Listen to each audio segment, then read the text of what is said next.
Hey, welcome to Talking Texas Politics with Calvin. I'm joined today with Brett Rogers, who, amongst other things, is an author of a book called The Goal is to Win. I've known Brett for quite a while. He is a great political mind. And so, Brett, why don't you introduce yourself? Okay. Hi, I'm Brett Rogers. What he said. No, I've been involved in politics for over 20 years. I've worked a bunch of campaigns, and through the course of everything that I've done, I've tried to make sure that we reduce the size of government, shrink that, and get liberty on the as a receipt for that. And so, the people that I work with, the work that I do, everything that I do is tied to that, making sure the government is as small as it can possibly be. Well, that's awesome. So, you wrote the book, The Goal is to Win. I have read this book. This is a very good book. It's a very simple strategy, very easy to read. Thanks. So if you're out there and you're thinking about running for office, I would highly encourage you to take a look at Brett's book. The Goal is to Win. But Which, by the way, you can get at thegoalistowin.com. It's the best place to get the book. It's available on Amazon, but only in electronic form. okay, so tell us what prompted you to write the book. Well, probably about 3 years ago, I had the idea that I should take down some of the things that I do because I do things a little bit differently. I approach things differently than other people do, and I thought, I should probably put some of this down and write a book. Initially, my thought was to put it on Substack or Locals or something like that, and just have a continuing newsletter. But as I wrote down, I sat down one night and I wrote a list of all these things that I would talk about, and I had 93 different topics. And I thought, holy moly! All right, well, that sounds a little bit more like a newsletter. So anyway, I started organizing that, outlining that into a book. And last summer, I just sat down and started writing the book once the legislative session was over and I was done with grassroots priorities, and started putting that together. And by the time it was done, I had some people review the book. Like, for example, Dale Halls, Dennis and Sherry London, Robert Schulter, who's just since passed, but they all read the book and they went, "This is great." And so, anyway, I self-published the book, and here we are. That's great. So what are a couple of things in the book that you would want to share? Mostly, the book is about the fact that candidates who run for office, they've been tremendously successful in their life. They might have been a teacher or an engineer or whatever they were, but those skills don't really translate into campaign skills. How you talk to people, how you approach marketing what it is that they do. A lot of people, when they go for a job interview, which is how a lot of people approach this, they think that they need to show you their resume and they need to show you who they are. Voters don't really care about that so much. They care about what you're going to do for them, which is why AOC got elected. AOC didn't run on her resume. She was a bartender. AOC ran on the fact that she was going to do what the people wanted, and that was more attractive to them than the current incumbent they had. Therefore, she got elected. If people understand that it's not your resume, that it's your action for the people that's going to get you into office and make people happy, then it's a completely different campaign than what most people are ready for. So the book takes the idea that here's things you don't know about campaigns or aren't expecting about campaigns. You need to think about these things or do these things in order to be successful in running your campaign. And now, how many how many campaigns have you worked? Over 100. I really don't have the count of them, but when I say work the campaign, it could be as simple as they want me to create a couple of graphics for them because they know that I'm pretty good with that stuff, or they want me to do a whole messaging platform for them, so I help them with articulating some of their desires for what they want to do for a campaign. Sometimes I've been a campaign manager, I've been a campaign consultant. There's all kinds of roles that you can play on a campaign, and but in those, though, because I'm very strategic about the way I go about things, whatever capacity I end up doing something in, they generally engage me in other things as well. So I end up on the inside of the campaign one way or the other. And so I see what they do right and I see what they do wrong. And what this book is really a compendium of best practices, things that I've seen, marketing techniques that I do that other people don't do that I know work, things like that, that once a candidate has exposure to that, it's really kind of an introduction to how you should think or could think about a campaign in order to really get the election in your favor. Uh, so anything else you think folks would want or need to know about the book? Or I guess the other thing that I would say about the book too is it's got I don't want to say a spiritual approach, but I do this because I believe God gave this to me to do. I believe it was after I wrote out the list of 93 things. I'm always hesitant to tell anybody that God told me to do something, but I just felt the Lord really urging me to put this down and get this out there. One of the last chapters that I have in the book is a chapter on obedience. A lot of candidates who run for office, they feel like God pushed them or urged them to go in and run in the campaign, and then they end up not winning, and then they're angry, they're bitter at the end. And I console them, or I try to comfort them and say, look, if you believe God told you to run, then did you obey? Well, yeah, I ran. Okay, then God's not disappointed. You did what he told you to do. I don't know what God's ambitions were with this. I don't know why he told you to run. But if you obeyed, congratulations. He's going to high five you when you get there, right? And really, at the end of the day, that's all we can do is obey. God's most disappointed with us and most angry with us when we disobey. Well, I don't want to wind up in the belly of a fish somewhere. I'd rather have him be excited about what I'm doing. So, you know, it's important to do that. There's a lot of aspects of a campaign that aren't dissimilar to church, to being part of the body of Christ. And one of the things that I've noticed is that a lot of people who get close to politics, if they were disassociated before, or somehow they had a break in their faith or anything else like that, generally they come back to the faith. And I had a person tell me not long ago that they've never met a farmer who didn't have a strong faith. Why? Because farmers need strong faith, right? To get them through all the hardships that come with that. I think the campaign is somewhat similar to that. To get through a campaign, you're going to need strong faith, and you're going to see a lot of the ways that God guides your steps and things that he does to bring things together for you and lessons that you learn. So the whole idea is really just being open to what the Lord's trying to show you. And if you approach it that way, it's hard to be disappointed at the end of the campaign. Most people walk away from it, if they have that approach, very thankful that they did what they did. Oh, that's great. So you mentioned grassroots priorities a little bit earlier. Tell us a little bit about grassroots priorities, how that came to be, Sure. that sort of stuff. So probably about 4 or 5 years ago, I don't remember how long ago now, 4 years ago, Joanne Fleming of Grassroots America, We the People, asked me if I'd like to help them with some of the things that they might do. And I said, sure. And she goes, well, what can you do? I said, well, okay. So I wrote a list of 10 things that I might do to help them, and I sent that to her. And she said, all right, what will you charge for that? And so we came to some price. And so they pay me a retainer every month to help them with whatever it is that they want me to help them with. And so one of those things was to build a website.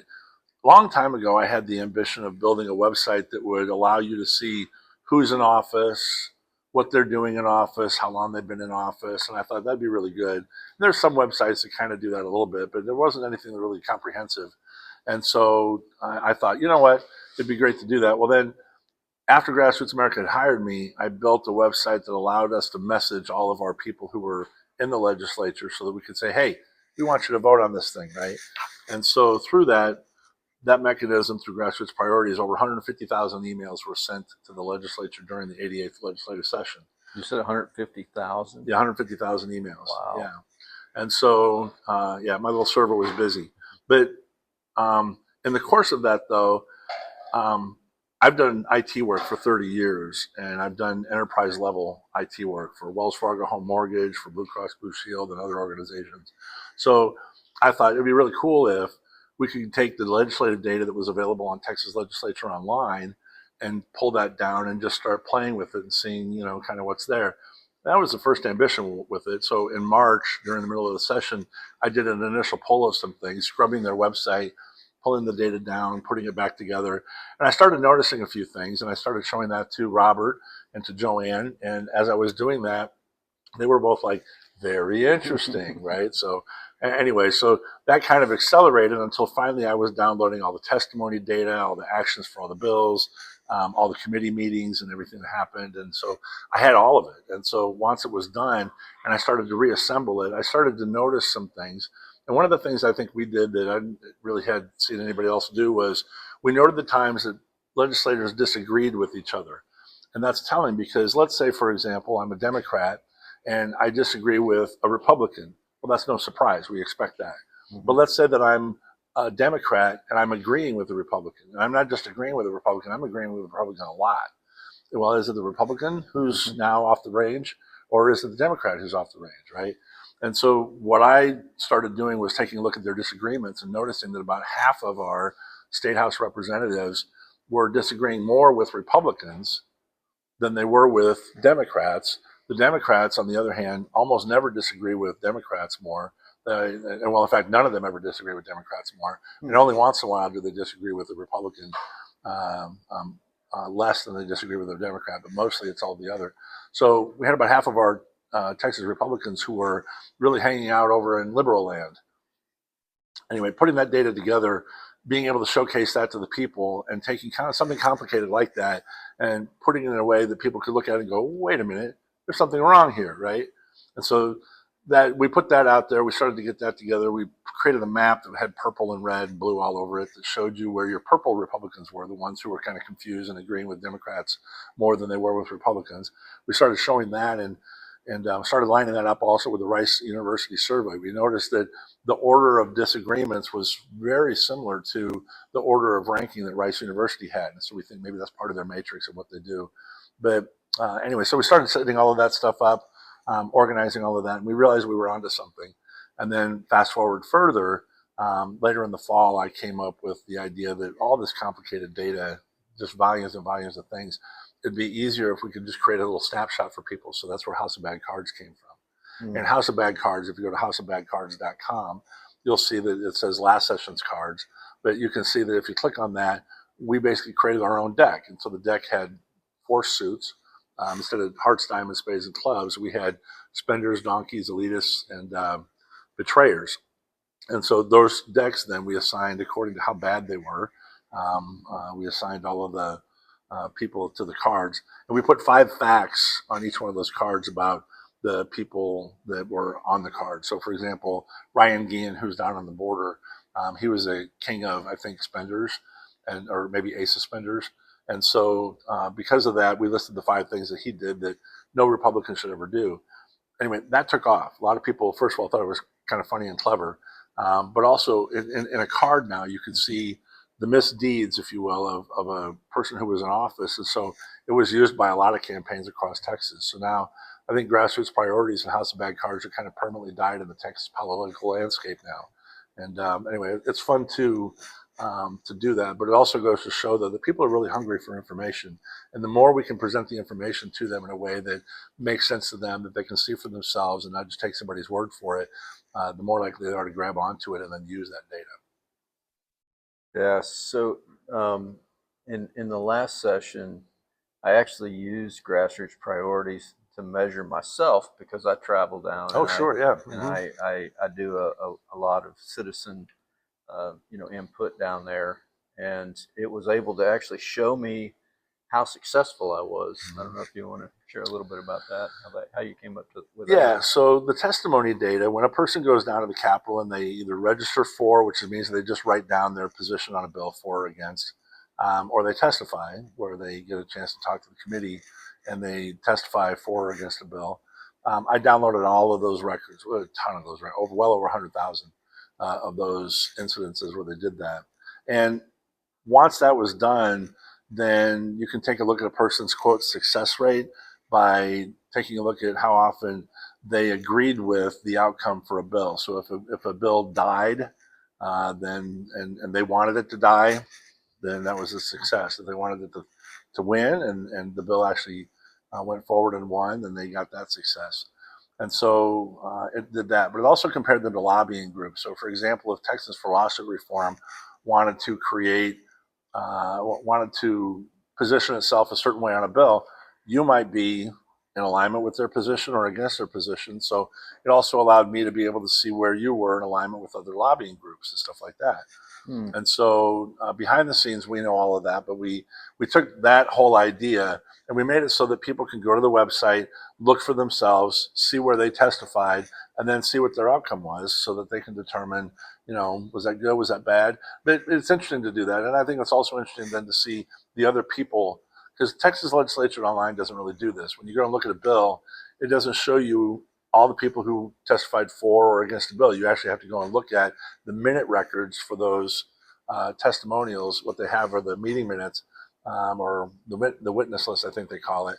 And so anyway, you have to look for those things. That's hard to do. I mean, my goodness, what would you do? And how many times would you have to go look up witness lists to see for yourself and then compare that? So, like I said, this thing just connects dots. It just makes it easier. So, in an instant, you can see for yourself where you were, but also you can see for your legislators how often they agree with lobbying groups. Mm-hmm. So, like last time, we picked 80 different lobby groups, ACLU, the City of Dallas, Texans for Lawsuit Reform, whatever it might be, and we took their bills that they advocated for in the legislature, and then we took a representative and what they voted on those bills, and then we lined those up together to see how often a legislator would vote the way that one of those lobbying groups would want them. And then that became that. And we all get the inevitable mailer that happens every cycle. Representative so-and-so stood up for you and fought against lobbyists, right? Well, and when taking a look at the aggregate over those 80 groups, if they agreed with the lobbying groups 86% of the time, it's probably not true that they actually disagreed with the lobbying groups and stood up for you. So anyway, but we called that out. And there were a lot of things that we've noticed that have happened since then. So like, do you know what a statement of vote is? Mm-hmm. Yeah. So if you don't know what a statement of vote is, a statement of vote is when a legislator votes a certain way in the House on a bill, and then later they go back and go, oh, I didn't mean to vote that way. I meant to vote the other way. That's put in the record for the journal, but it doesn't change their vote. All it does is give them kind of a mulligan so they can go back to their constituents and say, yeah, I voted against it, but really I meant to vote for it. And so anyway, it's kind of a placating thing. Well, there were some legislators who did that egregiously. I mean, they did that all the time. Jeff Leach was one of those. Over 10% of his votes in the House had a record vote next to it. And so I don't get away with 10% of mistakes on my job. I don't know anybody else who does either. So this legislative session, boy, are those down. Because a lot of people became aware of those where they weren't aware of those before. And so I would say that easily by 50%, statements of votes are now cut in half what they were. Why? Wow. Probably because we put transparency behind it and let people see that. And so we're seeing actions like that. One of the things I also heard was during the legislative session, as they would go on breaks, they'd go into the caucus room and they'd go in there and they'd immediately go to grassroots priorities and take a look and see what their disagreements were and whether they were disagreeing with Democrats or Republicans and how they were doing in there. And for some of them, it mattered a great deal and it factored into perhaps the way that they voted. And if it makes them vote the right way and vote against what the Democrats would want, terrific. So anyway, but it's interesting to see the fallout of it and how it's kind of woven its way in there. Well, I certainly brought it to the attention of our legislature, of our state representative. Yeah, so good. So he's aware of that. One final thing, you have a blog that you have, Opinion Paper, I think it's called. Yeah. Where people can follow you. Yeah, I have a personal website called opinionpaper.com, and if you go there, it's basically some of my opinions. But I write my own music, so some of my music out there. I have some of my videos that I've created that's out there. It's just a personal place for me, but it also has my calendar out there. And I have to say, of all the things that I've done that was smart this year, putting my calendar out there was one of the smartest things I've done. For one reason, I'm terrible at calendar. Like I wake up in the morning and I don't even know what month it is. And it takes me a while and I struggle with that. So, and putting my calendar out there when somebody calls me and says, hey, can you come speak? I have them go look at my calendar, pick a date that I have available. That way I don't have to tell them all my available dates because that's impossible at this point. And also my wife and I, she'll go out there and put stuff on my calendar. I'll put stuff on my calendar, but oh my goodness, we're all on the same sheet of music now. So all the confusion's kind of disappeared from that. So that's been great. But yeah, it's Opinion Paper has been kind of a fun place to just put out there. And once in a while, I did it more earlier, but lately I've just been running. And so I haven't had a chance to put things out there, but I've put out somewhere over 100 just thought pieces now. That's awesome. Okay, so the goal is to win. TheGoalIsToWin.com. Yep. Where they can find that out. TheGoalIsToWin.com. Yep. OpinionPaper.com. Yep. How else can folks follow you or keep up with you?